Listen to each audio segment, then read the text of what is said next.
Au départ, j'ai commencé des études effectivement de biochimie. Donc effectivement, j'ai fait un bac STL, donc sciences et technologies de laboratoire, avec la spécialisation en biochimie.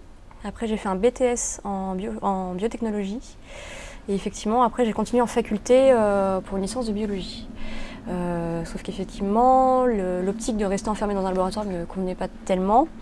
Donc du coup, j'ai préféré me rapprocher après du métier d'ASV. Et puis effectivement, dès que j'ai eu accès à la formation, j'ai commencé il y a 5 ans. C'est 2 ans, effectivement, en apprentissage. Donc on fait, donc il y a plusieurs types. J'ai plutôt fait effectivement 3 semaines en clinique, 1 semaine à l'école. Et puis le cycle se répète comme ça tous les mois. La journée, il n'y a pas vraiment de journée type. Il y a des tâches régulières effectivement, comme l'accueil des clients. Ça peut être du conseil, de la vente, du secrétariat, comme de la prise de rendez-vous.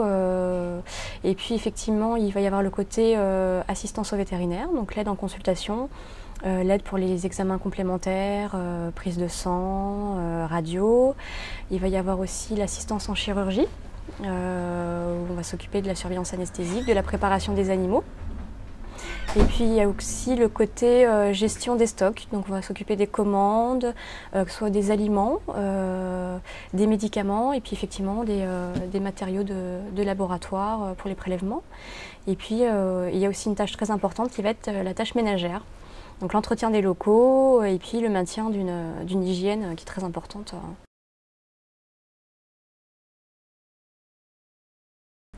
Alors, donc c'est un métier de passion. C'est vrai qu'il faut d'ores et déjà aimer les animaux pour exercer ce métier. En premier, je dirais que c'est un métier qui est très polyvalent, qu'il faut effectivement se rendre disponible pour les clients, disponible pour le vétérinaire. Il faut avoir une facilité d'adaptation en fonction des situations. On va passer du conseil au client, puis après on va faire une contention sur un animal. Ce qui me plaît le plus, donc la polyvalence du métier. Chaque journée est différente, donc on ne vit jamais les mêmes choses. Au niveau de l'expérience, on en apprend tous les jours. Et c'est un métier très riche et varié.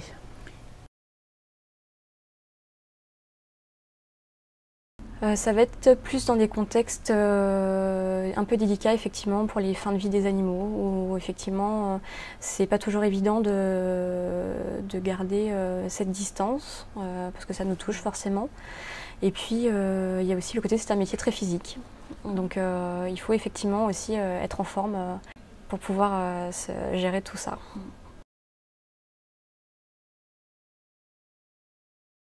Alors, les compétences, c'est la polyvalence. Donc ça, c'est très important puisque dans notre métier, on a toute une partie front office et back office, donc tout ce qui est le rapport avec le client, donc c'est très important, donc tout ce qui est vente, conseil, et toute la partie médicale qui est dans le back office, avec un niveau de technicité qui est de plus en plus important.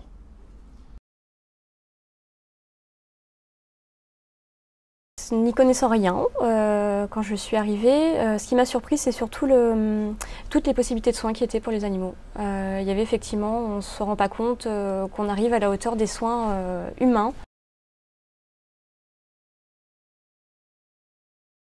Alors, les critères, c'est bon, d'une part, il y a le niveau de formation, puisqu'on a un diplôme qui est reconnu par la profession, d'une part, mais au-delà de ça, on cherche des gens, des salariés qui peuvent être, je dirais, l'ambassadeur de la clinique.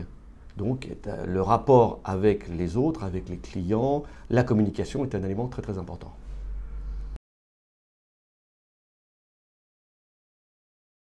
La profession d'ASV est très limitée et la progression est limitée dans le cadre d'une clinique vétérinaire, puisqu'on n'a pas des très grosses structures où on peut considérer qu'on peut évoluer avec des postes de surveillant en chef, manager de clinique ou autre, ce qui n'est pas le cas actuellement. Peut-être que dans les années à venir, ça sera le cas, mais pour l'instant, ce n'est pas le cas. Donc, la seule possibilité pour une salariée qui, au bout d'un certain temps, aurait fait le tour de l'activité animaux de compagnie ou l'activité vétérinaire, pourrait aller voir, essayer de trouver une autre réorientation professionnelle. Alors, il y a des professions qui sont un peu équivalentes, comme la préparation de l'aide, l'assistante des soins dentaires, puisqu'elle aussi a toute une partie qui permet d'avoir un contact avec le client, la prise de rendez-vous, la gestion du cabinet, l'hygiène, puisque l'hygiène du cabinet, donc, qui est exactement la même chose. Et la deuxième partie, qui est comme dans une clinique vétérinaire, c'est l'aide du praticien face aux soins, donc tout ce qui est l'aide opératoire. En ce qui concerne l'assistant vétérinaire, l'infirmière vétérinaire, maintenant on ne sait plus travailler sans.